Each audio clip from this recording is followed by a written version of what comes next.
ஒரு காட்டில் நடக்கிற 2 குருவிங்களோட உரையாடலை தான் நம்ம இப்போ பார்க்க போகிறோம். சரி வாங்க, நம்ம இப்போ அந்த கதைக்குள்ளே போகலாம்.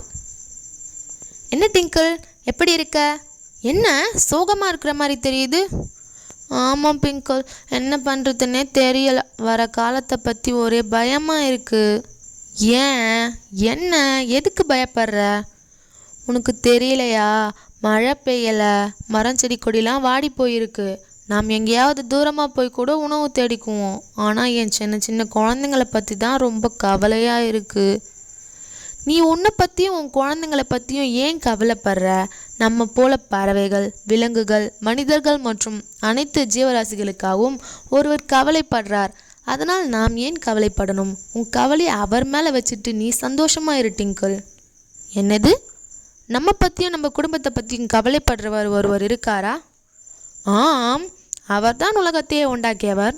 அவர்தான் ஏசப்பா. அப்படின்னா நான் என்ன செய்யணும்? அவர்கிட்ட நான் என்ன கேட்கணும்? அதனால் அவர் அப்படி என்ன பண்ணுவார்? ஒன்றும் இல்லை, நம்ம குறைவுகளெல்லாம் அவர்கிட்ட சொல்லணும். அவர் சொன்ன வார்த்தையெல்லாம் சொல்லி அவரிடத்தில் ஜெபம் பண்ணணும். அவ்வளோதான், நம்ம பிரச்சனையெல்லாம் தீர்ந்துடும். அப்போ எனக்கு அதை சொல்லித்தரியா? சொல்லித்தரத்தென்ன, சேர்ந்தே செய்வோம். நான் சொல்கிறத அப்படியே என் கூட சொல்லு. அன்பும் இரக்கமும் மகா பரிசுத்தமும் கிருபையும் நிறைந்த எங்கள் நல்ல தகப்பனே, உம்முடைய வேதத்தின் வார்த்தையின்படியே நீர் எங்களை விசாரிக்கிறவர் என்று அறிந்திருக்கிறோம். ஆகையால் இப்போது இருக்கிற எங்கள் கவலைகள் எல்லாம் மீது வைத்து விடுகிறோம். நாளைய தினத்துக்காக கவலைப்படாதபடி எங்கள் இருதயத்திலே விசுவாசத்தை தாரும். எங்கள் தேவைகளை சந்தியும். நாங்கள் எங்கள் வாழ்நாளெல்லாம் களி கூர்ந்து மகிழும்படி காலைதோறும் உமது கிருபையினால் திருப்தியாக்கும். இயேசுவின் நாமத்தில் வேண்டுகிறோம் நல்ல பிதாவே, ஆமேன்.